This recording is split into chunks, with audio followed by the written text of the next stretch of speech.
YouTube viewers and random Iron Man fans, I come before you today to review this, which is the Iron Man 3 Mark 42 assembler figure, and here it is in its packaging. So at the top corner here you've got the Iron Man 3 logo with a picture of the Mark 47, Avengers Initiative logo there, 25 plus combinations, and it is an assembler's figure, so it has interchangeable armor system, and of course it is the Mark 42. So here you have the figure itself and all its various little pieces and some of its accessories there, all displayed very, very well. And what I really love about this packaging is the design in the background. It's got this kind of Hall of Armor motif, so you can see it runs right from the top of the packaging here, all the way behind the pieces of the figure, right the way down. So I think that looks really nice. And this is present on pretty much all of the Iron Man 3 packaging I've seen so far, so I really like that motif. It looks very good. Around the rest of the box, there's nothing really special going on, nothing really worth talking about, just a bit of legal garb there at the bottom. And around the back of the packaging, it's a basic retread of what we saw on the front of the packaging. So if I bring it a little closer, you can see there all the pieces coming together to create the figure itself. And then down here you can see it's a little customization option there. So pieces of the Mark 42 mixed with pieces of the War Machine can create your own little custom figure, which looks pretty sweet. So that does it for the packaging. So now let's open it up and take a look at the toy itself. Alrighty, so here we go, and bringing it a little bit closer, the detail on the figure itself doesn't look too bad actually. So you can see on the head there, they've actually went ahead and put a little bit of white paint into his eyes there just to bring them out, and it looks very, very good. And also you can see the blue arc reactor on his chest too.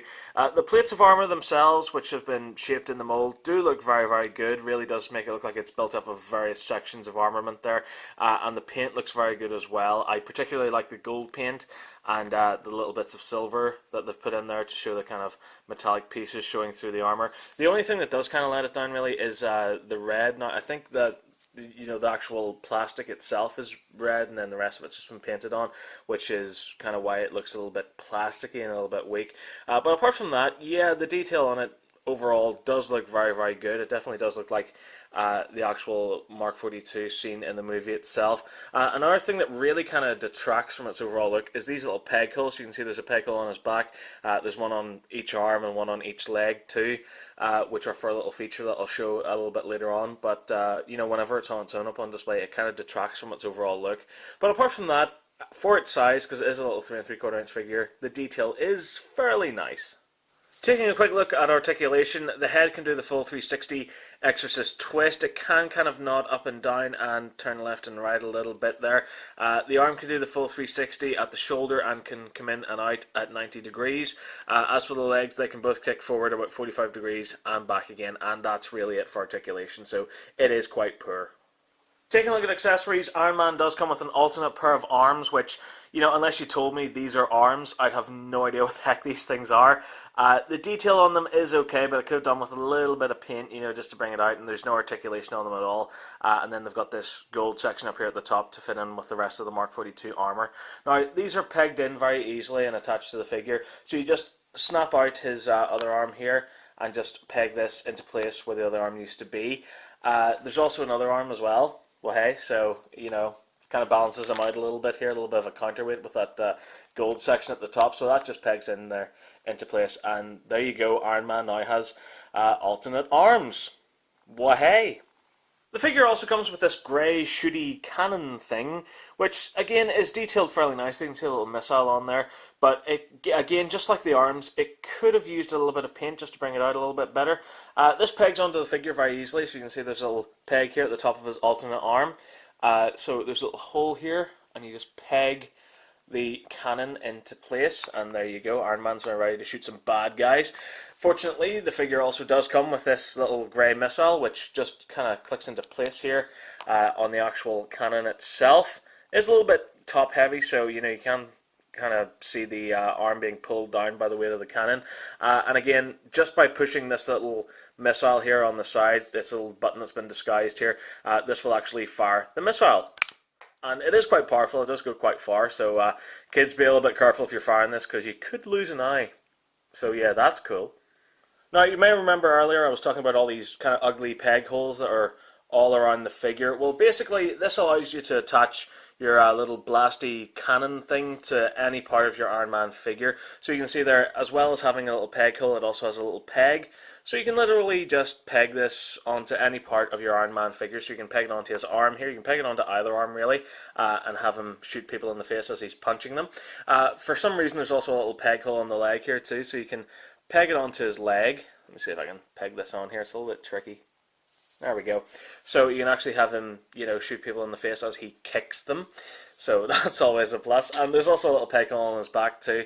So you can use this for storage really if kids aren't really, using the cannon at that particular time. And also kids can use it as a little bit of a role play feature as well, and maybe pretend it's an extra little jetpack for Iron Man or something. So I think, yeah, that's a really good idea.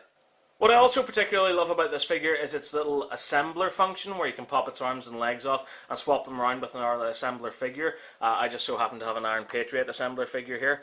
So you can literally pop their arms and legs off and swap them around and create your own Iron Man armor essentially, which I think is a really, really great idea. And of course, the more assembler figures you have, the more options and variety you have when putting together your own Iron Man figure, so I think that looks really good too. Not only are the arms and legs interchangeable, but you can also interchange the alternate limbs, so you can take Iron Man's alternate arms here and put them onto the Iron Patriot armor, and vice versa as well, so you can take Iron Patriot's alternate arms and put them onto the Iron Man figure, or one of each really, it doesn't matter, it adds more customization options during play. And on top of that, you can also interchange their little accessories too. So you can take the Iron Patriot's little Gatling gun there accessory on his back and pop that onto the Iron Man figure. You can also take Iron Man's little blasting cannon thing and pop that onto the Iron Patriot armor. And you can also take Iron Patriot's little missile launcher and pop that onto Iron Man. Or you can literally do as many combinations as you like, depending on the number of assembler figures that you have really.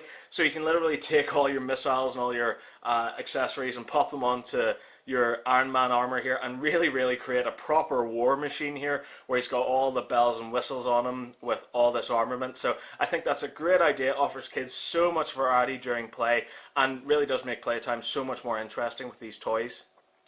So doing a quick size comparison, if like me you've put together your own little Hall of Armor collection from the Mark 1 to the Mark 6 3 3/4 inch figures from Iron Man 2 and the Mark 7 3 3/4 inch from Avengers, you'll see that the Mark 42 fits in very nicely with the rest of these armors and won't look out of place whenever it's standing next to them up on display. So overall, what do I think of this toy? Well, it's nice. I mean, the detail on it looks very, very good. It looks nice when it's up on display. The articulation, however, leaves a lot to be desired. Perhaps I should have thrown in some elbow articulation or some knee articulation in there, because I have seen some 3 3/4 inch figures out there with much better articulation than this offers, to be honest. When it comes to the special features, the little accessories are very nice. I like how you can take that little cannon and not only can you attach it to the arms but also to the legs and perhaps to the back as well. I do like that. The alternate arms, they only really offer some superficial change, and they don't really look that good either. What I really do like about it is the assembler function. I think that just is the selling point of this toy, and my god does it sell it for me. The fact that you can interchange the limbs with another assembler figure is an excellent idea, a stroke of genius by Hasbro. But having said that, even though you can interchange the limbs and the alternate limbs and the accessories and stuff that it comes with, I do feel that had it had that elbow articulation or knee articulation, perhaps the knee could have been split in, like the leg could have been split in half at the knee, or the arm could have been split in half at the elbow, and maybe the top half of the arm could have been the Iron Man arm, and the bottom half could have been the Iron Patriot arm, or whatever other figure it is that you have. I think that would have been much better. Likewise, also if it had some ab articulation, some ab crunch there, the top half could be popped off, so the top half could have been the Iron Patriot armor, and the lower half could be the Iron Man armor. Just something like that, just to add a little bit more, variety to it, I guess. And likewise as well if the heads have been swappable and stuff. But as it stands, I still like it. I think it's a great idea for kids. It'll offer them a lot of variety during play as it stands.